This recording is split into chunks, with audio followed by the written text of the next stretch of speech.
My friends and I are big fans of the game Slay the Spire and the newly released Slay the Spire 2. I honestly never saw the appeal of roguelike deck builders for a very long time, but the almost addictive fun of these two games truly has made me appreciate the genre. Now, as someone who is also learning game development, I thought, wouldn't it be kind of cool to make my own roguelike deck builder? And, well, the rest is history.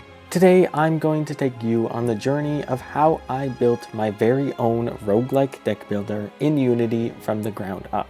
Now, if you've watched any of my other videos, particularly my Valentine's Day video, you remember the pretty unique style of that game. And don't worry, that style is going to be taken to the next level in this game. So let's get right into it. Step 1 with any game project in my eyes is to create a simple game design document to outline how I want the game to work. And while creating this game design document, I just have to say, amazing job to everyone who worked on Slay the Spire and Slay the Spire 2. Genuinely, there is so much in those games, and I don't think I fully realized it until I tried making one myself. There is so much content in these games, and so many cards, and enemies, and events, and bosses, and status effects. All things that need code and artwork, and need to work with each other. Just wow. In my attempt to make something even a fraction as in-depth as Slay the Spire, I have fully realized how much effort goes into a game like this, and I am very impressed. So with that, I had to take some steps back with this project, so it didn't take me like a month to do. We are going to keep it pretty simple, so I could hopefully have a complete game in a week or so. The game will start in a main menu scene with a start and exit button. The start button will lead you to a basic map screen where you can see the different routes you'll be taking. Some events, like starting combat, the end boss, and campfires before it, will be set in stone, but the majority of spaces will be randomly generated, with a few different options for paths. There will be combat spaces, rest sites, event spaces, and treasure chests. In combat spaces, I want about 7 different fights, 2 easy enemies, 4 basic enemies, and of course 1 final boss. Rest sites will give you the option to either heal or remove a card, and treasure chests will give you a choice between a few different relics, kind of like how it's done in multiplayer in Slay the Spire 2. And lastly, I want at least 3 different events the player can run into. So there we go, that's a pretty good idea of what the game's structure will look like. But what about the player? I really only wanted one playable character, so I had to come up with something interesting and unique that kept them fun to play for the whole game. In times like this, when I can't figure out any good ideas, what do? I go to the casino. That's right, I love gambling, and so do all my friends. But wait, what if my player's main mechanic was gambling? And so I came up with the idea of a luck mechanic. That would be what my player is centered around. Here's how it works. Instead of a basic strike card that does 6 damage, the basic strike is going to do 2 to 8 damage, meaning when you play it, it will randomly roll and hit for any value from 2 to 8 inclusive. But there has to be a way to make the odds work better in your favor. So there will be a luck stat that you can gain through a card that gives you like 3 luck or something. 1 luck decays at the start of turn, but each luck you have gives a +1 on your minimum roll. So if you have 1 luck, now the basic strike does 3 to 8 damage. If you have 10 luck, then it does 8 to 8 damage, guaranteeing the maximum roll every time. So it is still gambling and chance, but if you can maximize your luck stat, then you can really shift the odds in your favor. So I was actually pretty happy with this to start. I could focus on more specific cards and enemies and stuff once I got there, but I think it's time to start building. Day 1 was all about getting the map menu to work. And despite there being no lines between the spots on the map,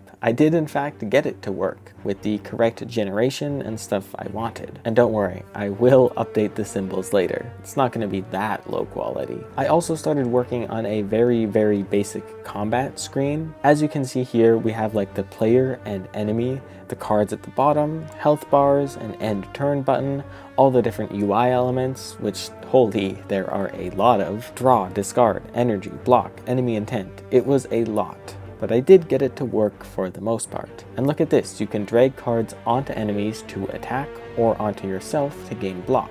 if it's the correct card. And then end your turn and draw new cards and return to the map when you win a fight. I mean, it still needs a lot of work, but it's a good start, I think. Day 2. Take a look at the map now. It's got original pixel art symbols and lines actually connecting them, showing where you can go. And now take a look at combat. We've got a background, a player model, which of course has to be me, and our enemy, which of course has to be the Wendy's Baconator. You can see I've also updated the symbols for like block, luck, frail, and they are now underneath the health bar like proper stats. And the enemy intent is above the enemy like in the game. There's even little damage numbers that appear when you do damage or gain block or something. Combat was actually starting to look not so bad now. The map properly tracks where you go, and I just have placeholders for all the other rooms now, but it's actually working pretty well. Day 3. Look at this, I've given myself a little sword. I've also actually made card models now. No artwork yet, but it's nice to actually see the cards and what they do. And there's even some animations. Look, my player bobs up and down and even slashes a sword when you attack. Animations in Unity are honestly like way easier than I thought they would be, at least for basic stuff like this. Oh, I also added this awesome starting card, D&D Strike, which does 1 to 20 damage, which I thought was pretty funny. I also worked on the rest site room with a little campfire and stuff. It looks pretty epic. And of course you can heal or remove a card from your deck. Day 4 was low-key the last day I did a devlog because, I don't know, I think I just got busy and kind of gave up, but it is looking pretty good by now, I won't lie. We've got a working combat system, a bunch of different status effects, this working treasure scene, and yes, of course the treasure chest has to be a CSGO case. I mean, the whole game's about gambling, is it not? I added some pretty interesting relics, some pretty interesting events, and most importantly, some pretty interesting enemies. What would my deck builder game be without Freddy Fazbear or Walter White, who turns into Heisenberg when defeated? So there we have it. I was genuinely really close to being done in like 6 days. I think day 4 devlog I forgot to do like 3 days in a row, so it wasn't actually day 4.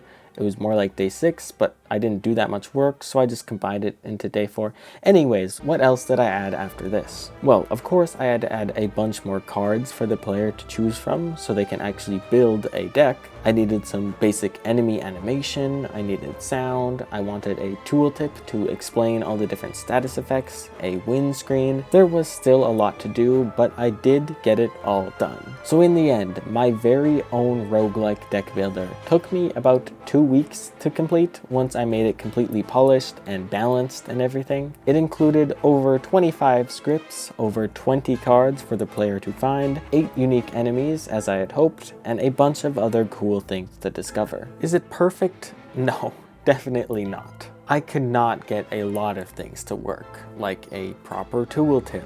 I didn't do different card rarities, or like different colors for skills versus attacks. Most enemies only have 1 sprite. But in the end, I am still very happy with how this turned out for the amount of time I put into it. Let's take a look at the complete game.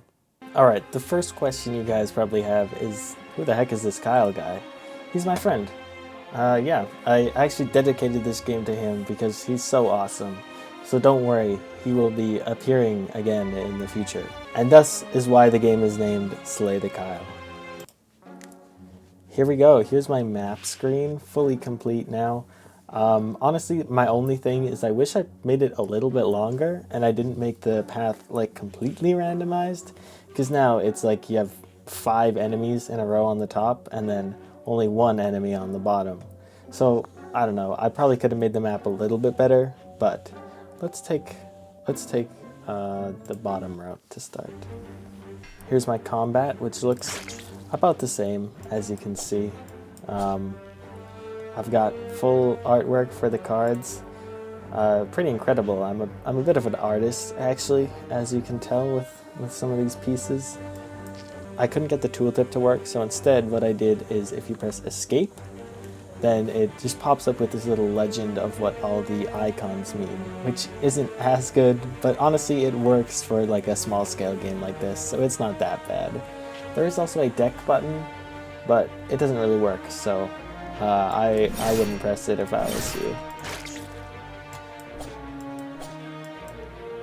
And as you can see, I do have card rewards now, with most the original art, maybe not this one.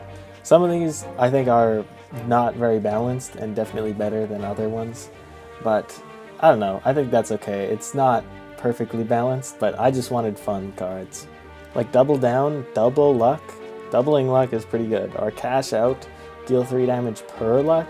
This and this could be a crazy combo. I'm going to pick the Cash Out though, for now. Oh, here's my friend's dog. Do not, whatever you do not ignore this guy. Because if you do, you know what gets added to your deck? The curse. Here's another event.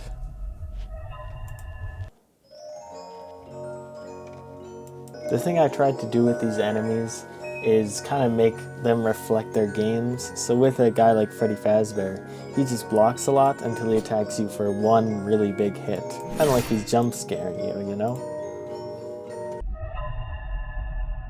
Oh, here's another one of my favorite fights.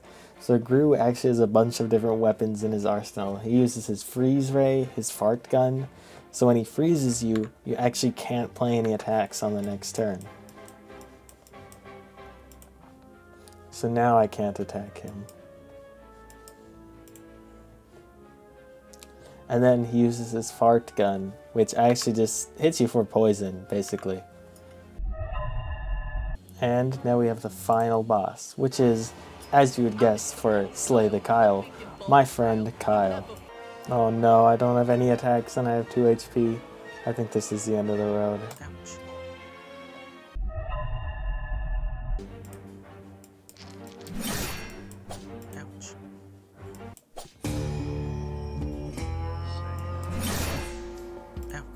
Ooh, this is probably my favorite fight. The CS2 Terrorist is actually one of the most interesting fights, I think, because he plays a lot like he does in the game. So right now he's blocking because it's the buy phase, of course. Next he's gonna shoot me with the op, which I guess is what he bought. And I draw no defense, of course.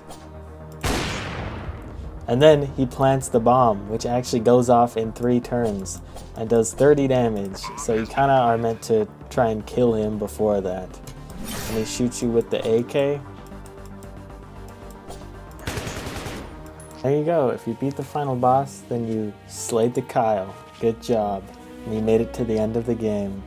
All in all, it might not be perfect, but it also is kind of a masterpiece with the great enemy diversity, great original art, and yeah, that's about all the original stuff. I guess the code too, but not the music. I didn't do the music. Yeah. So there we have it, guys. My incredible take on the roguelike deck builder genre. I will put the link to the itch.io page with this game in the description if you want to play it for yourself. And I truly thank you for watching me develop this masterpiece. Let me know if you have any questions about how I made this, and stay tuned for future videos. I hope to see you again. Bye.